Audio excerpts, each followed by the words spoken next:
आज के इस वीडियो में मैं आपको बताऊंगा उम्रा वीजा एप्लीकेशन के लिए कौन कौन से डॉक्यूमेंट चाहिए होते हैं और क्यों चाहिए होते हैं। एक एक डॉक्यूमेंट को मैं जस्टिफाई करूंगा कि क्यों वो सारे डॉक्यूमेंट्स हम मांगते हैं। दूसरा, उन लोगों के बारे में बताऊंगा जिनका कोई इकामा होल्डर यहाँ पे नहीं है, उनको अगर वीजा एप्लीकेशन प्रोसेस करना है तो उनके लिए क्या क्या क्या क्राइटेरिया है। तीसरा, जल्दी से मैं आपको बता दूंगा कि कैसे आप अफसर के थ्रू अपना वीजा जो रिक्वेस्ट है होस्ट का उसे एक्सेप्ट कर सकते हैं कबूल सर्विसेज से। पिछले वीडियो में मैंने आपको बताया था कि उम्रा वीजा का स्टे पीरियड और वैलिडिटी कितना होता है और कैसे आप उसको वेरीफाई कर सकते हैं। डिस्क्रिप्शन में वीडियो का लिंक होगा, आप देख लीजिएगा। अगर आपको उम्रा वीजा अप्लाई करना है तो डिस्क्रिप्शन में एक 1 क्लिक व्हाट्सएप लिंक है, उस पर आप अपना रिक्वेस्ट सबमिट कर सकते हैं। अब बहुत सारे लोगों का मैंने कमेंट देखा, उसमें लोग पूछ रहे थे कि भाई ये डॉक्यूमेंट तो नहीं चाहिए, ये डॉक्यूमेंट नहीं चाहिए। तो इसीलिए मैं ये डेडिकेटेड वीडियो आप लोगों के लिए बना रहा हूँ कि क्यों नहीं चाहिए या फिर क्यों चाहिए। उससे पहले एक बात और क्लैरिफाई कर देता हूँ। आजकल उम्रा वीज़ा के बारे में दो वर्ड्स बहुत कॉमनली यूज हो रहे हैं। एक है शॉर्ट स्टे उम्रा वीज़ा, दूसरा है लॉन्ग स्टे उम्रा वीज़ा। ऐसा कोई गवर्नमेंट ने कोई क्राइटेरिया या फिर वीज़ा कैटेगरी नहीं बनाया है उम्रा वीज़ा के लिए। ये एजेंसी वालों का ही कल्टीवेशन है, प्रोडक्शन है। अब जो लोग लंबा रहेंगे, 70 दिन, 70, 75, 80 डेज रहेंगे, उनको वो बोलते हैं लॉन्ग स्टे वाले वीज़ा। जो लोग 10 दिन, 15 दिन, 20 दिन, 25 दिन के लिए उम्रा वीज़ा में आ रहे हैं, उनको बोलते हैं शॉर्ट स्टे उम्रा वीज़ा। अब ये कॉन्सेप्ट कहाँ से आया? अब पहले, अगर आपको याद होगा, तो पहले बस पासपोर्ट का कॉपी चाहिए होता था, हो गया वीज़ा का प्रोसेसिंग। अब गवर्नमेंट ने मैंडेटरी कर दिया है। गवर्नमेंट ने मैंडेटरी कर दिया है कि होटल बुकिंग होना जरूरी है। अब होटल बुकिंग जब उन्होंने अनाउंस करा जरूरी है, तो उस समय मिनिमम 3 दिन का होटल बुकिंग करके अपना वीजा एप्लीकेशन प्रोसेस हो जाता था। लेकिन अब जितना दिन आप रुकेंगे उतना दिन का होटल बुकिंग उनको इंटर करना पड़ता है। तो वही, जो जितने ज्यादा दिन रुकेंगे उतना ज्यादा दिन का होटल बुकिंग इंटर करना पड़ेगा, जो जितना कम दिन रुकेंगे उनको कम दिन का होटल बुकिंग इंटर करना पड़ेगा। अब यहाँ से एक और कॉन्सेप्ट आया कि भाई आप अफसर के थ्रू भी वीजा एप्लीकेशन प्रोसेस होगा। अफसर के थ्रू मतलब अफसर में अप्लाई करके नहीं होगा, ये भी एक गलत फहमी है। अफसर के थ्रू मतलब अगर कोई इकामा होल्डर वाले सऊदी में है तो वो होस्ट बन सकते हैं, जो हाजी को होस्ट कर सके, उसका एक रिक्वेस्ट उनको जाएगा, वो एक्सेप्ट करेंगे तो हो गया। उसमें होटल बुकिंग का रिक्वायरमेंट नहीं है वीजा एप्लीकेशन प्रोसेसिंग। तो वो हो गया लॉन्ग स्टे वाला वीज़ा। अब जिनके पास इकामा होल्डर नहीं है यहाँ पे, वो जाहिर से बात है होटल में रुकेंगे, उनका कोई इकामा होल्डर वाले होगा नहीं। तो वो आते हैं 10, 15, 20 दिन के लिए, या तो पैकेज में आते हैं ग्रुप में, या इंडिविजुअल आते हैं, होटल लेते हैं, होटल का बुकिंग डिटेल इंटर करते हैं, उनका वीज़ा एप्लीकेशन प्रोसेस होता है। ओके, तो ये कॉन्सेप्ट था।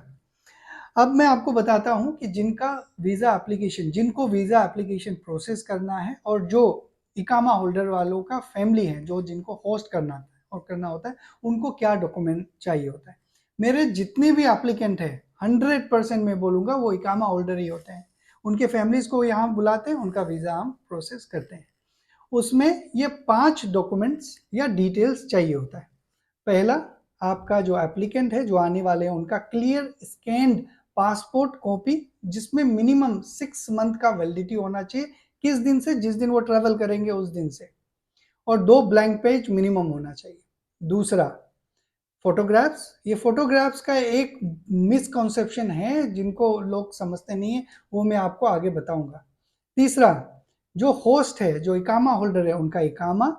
चौथा, उनका नेशनल एड्रेस जो यहाँ हर किसी को होता है सऊदी में, उसका पीडीएफ। और पांचवा, एप्सर जो एप्लीकेशन है, जिसका ओटीपी आता है जिस मोबाइल में, जो एप्सर से लिंक्ड मोबाइल नंबर है, वो मोबाइल नंबर। अब यहाँ पे कंट्राडिक्शन है कई लोगों का। कई लोग अपना लॉजिक देते हैं, भाई इकामा नहीं चाहिए। अब बिल्कुल नहीं चाहिए, मैं मानता हूँ उस चीज को, लेकिन इकामा, नेशनल एड्रेस, ये सब क्यों मांगा जाता है एज ए डॉक्यूमेंट? कई बार ये होता है कि हमें इकामा ही पूरा पूरा अपलोड नहीं करना रहता है, या फिर नेशनल एड्रेस ही पूरा पूरा अपलोड करना नहीं रहता है। अपलोड में तो बस उसका फोटोग्राफ जाएगा और पासपोर्ट का स्क्रीन कैप्चर जाएगा, उसके अलावा कोई डिटेल अपलोड ही नहीं होता है। लेकिन डिटेल इंटर होता है। क्या इंटर होता है? इकामा नंबर इंटर होता है, जो नेशनल एड्रेस है उसका शॉर्ट नेशनल एड्रेस इंटर होता है। ये कई बार हम एप्लीकेंट को बोलते हैं भाई मुझे लिख के भेज दो, लेकिन जब डाटा इंटर करते हैं तो वो गलत बताता है। अब जब गलत बताता है तो फिर उनको पूछो, वो वहाँ पे भाई फिर से भेजेगा वो नहीं ये वाला है, तो उसमें बहुत सारे करस्पॉन्डेंसेस होते हैं, प्रॉब्लम होता है। तो इसीलिए सीधा सीधा डॉक्यूमेंट ही मंगवा लेते हैं, उसमें लिखा हुआ जो डेटा है वो करेक्ट डेटा है, उसमें कोई misunderstanding, miscommunication, correction, loss of time नहीं होगा।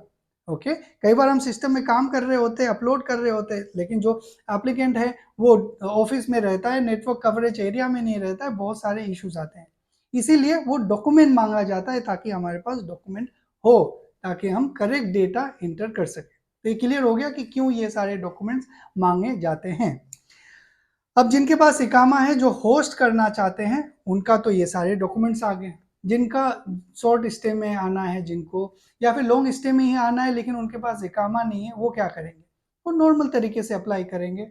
वो कैसे अप्लाई करेंगे? जैसे पहले अप्लाई करते थे, अपना पासपोर्ट का कॉपी देंगे, फोटोग्राफ्स देंगे, अगर उन्होंने होटल बुकिंग कर रखा है उस ड्यूरेशन का तो होटल बुकिंग देंगे। कई एजेंसी वाले आने जाने का टिकट भी मांगते हैं, तो अगर वो मांगेंगे तो वो दीजिएगा, हमें तो चाहिए नहीं, क्योंकि हम उन लोगों का अप्लाई ही नहीं करते जिनका कोई इकामा होल्डर नहीं है। खास करके रियाद और दमाम अराइवल का ही हम अप्लाई कर रहे हैं अभी फिलहाल। ओके, तो वो नॉर्मल प्रोसेस से हम अपलोड करेंगे, उसका प्रोसेसिंग टाइम ज़्यादा है, जैसे ही वीज़ा आ जाता है आपको वीज़ा मिल जाएगा। ओके, तो ये हो गया लिस्ट ऑफ डॉक्यूमेंट्स क्यों चाहिए और क्या कारण है इसका। अब मैंने आपको फोटो के बारे में बताया था, फोटो हम नहीं मांगते हैं लोगों से। क्यों नहीं मांगते हैं? क्योंकि मोस्टली जो रिपीटेड ट्रैवलर्स होते हैं, आपका सिस्टम में अगर सऊदी गवर्नमेंट के सिस्टम में आपका फोटो एक बार चला गया, तो आजकल ये देखा गया है कि आपका वीजा में बाय डिफॉल्ट वो फोटो कैप्चर हो रहा है। आपका जो पासपोर्ट में है वो फोटो कैप्चर नहीं हो रहा है, जो आपने फोटो दिया है वो कैप्चर नहीं हो रहा है, जो आप कभी लास्ट टाइम आए होंगे या फिर आपके सिस्टम में, गवर्नमेंट के सिस्टम में जो फोटो है वो कैप्चर होके आता है। तो इसीलिए फोटो हम नहीं मांगते। तो आज के इस वीडियो में मैंने आपको दो बातें अब तक बता दिया है। पहला, जो वीज़ा लॉन्ग स्टे और शॉर्ट स्टे के बारे में बता दिया है कि क्यों ये कॉन्सेप्ट आया। दूसरा, मैंने आपको बताया लिस्ट ऑफ डॉक्यूमेंट्स के बारे में कि कौन कौन से डॉक्यूमेंट चाहिए और क्यों चाहिए। तीसरा, अब मैं आपको ये बताने वाला हूँ कि जो जो भी इकामा होल्डर है उनके पास एक रिक्वेस्ट जाता है ना, वो अप्लाई खुद से नहीं कर सकते। मत सोचिए कि मैं अप्लाई कर लूंगा अपने आप, नहीं, आप नहीं कर सकते। आप बस रिक्वेस्ट ही एक्सेप्ट कर सकते हैं होस्ट का। तो उसके लिए आपको जैसे नोटिफिकेशन जाएगा आपको पता चल जाएगा, अफसर में एक नोटिफिकेशन आया, तो आप जाइएगा अपने, मान लीजिए मोबाइल में आपने अगर लॉगिन करना है तो मोबाइल में कीजिए, पीसी में करना है तो पीसी में कीजिए। मैं ये जो बता रहा हूँ वो पीसी का इंटरफेस बता रहा हूँ। इलेक्ट्रॉनिक सर्विसेज में जाइए, वहां पे माई सर्विसेज में क्लिक कीजिएगा। माई सर्विसेज में क्लिक करने के बाद जनरल सर्विसेज में क्लिक कीजिए। जनरल सर्विसेज में जब आप क्लिक करेंगे तो वहां पे कबूल एक आएगा, QABUL, उसमें क्लिक कीजिएगा। इसके बाद व्यू पेंडिंग रिक्वेस्ट में क्लिक कीजिए। व्यू पेंडिंग रिक्वेस्ट में जब आप क्लिक करेंगे तो वहाँ रिक्वेस्ट आईडी होगा, पर्पस क्या है उसका होगा, एक्सपायरी डेट उसका होता है 1 दिन का, मतलब जैसे ही आपको रिक्वेस्ट आए 1 दिन के अंदर आपको एक्सेप्ट करना है। ओके, जब आप एक्सेप्ट कर लेंगे तब आगे प्रोसेस होगा। डिटेल में आप क्लिक करेंगे, डिटेल में करने के बाद सारे डिटेल्स आपके पास आएंगे। वहाँ पे कुछ टर्म्स एंड कंडीशंस है, उसे पढ़ लीजिएगा, एक्सेप्ट कीजिएगा। इसके बाद एक्सेप्ट कर लेंगे, प्रोसेस कंप्लीट हो गया, कंफर्म कर दीजिए, the request approval has been send successfully, हो गया। इसके बाद उसी दिन आपका वीज़ा मिल जाएगा। आप अपने एजेंसी से कांटेक्ट कीजिए, वो आपको वीज़ा दे देगा या फिर ऑनलाइन आप डाउनलोड कर लीजिएगा। बस इतना सिंपल सा ही रिक्वेस्ट है। ओके, यहाँ पे ये मत सोचिएगा कि मैं खुद से ही अप्लाई कर लूँगा या फिर नहीं। उसके लिए जो अप्रूव्ड एजेंसी है, जिनके पास नोसुक का क्रेडेंशियल है, नोसुक पोर्टल का, वही अप्लाई कर सकते हैं। इससे रिलेटेड अगर कोई सवाल है तो कमेंट में ज़रूर लिखिए, उसको एक वीडियो में मैं कोशिश करूँगा पब्लिश करने का। बाकी अगर आपको अप्लाई करना है तो आप अप्लाई कर सकते हैं। Thank you very much.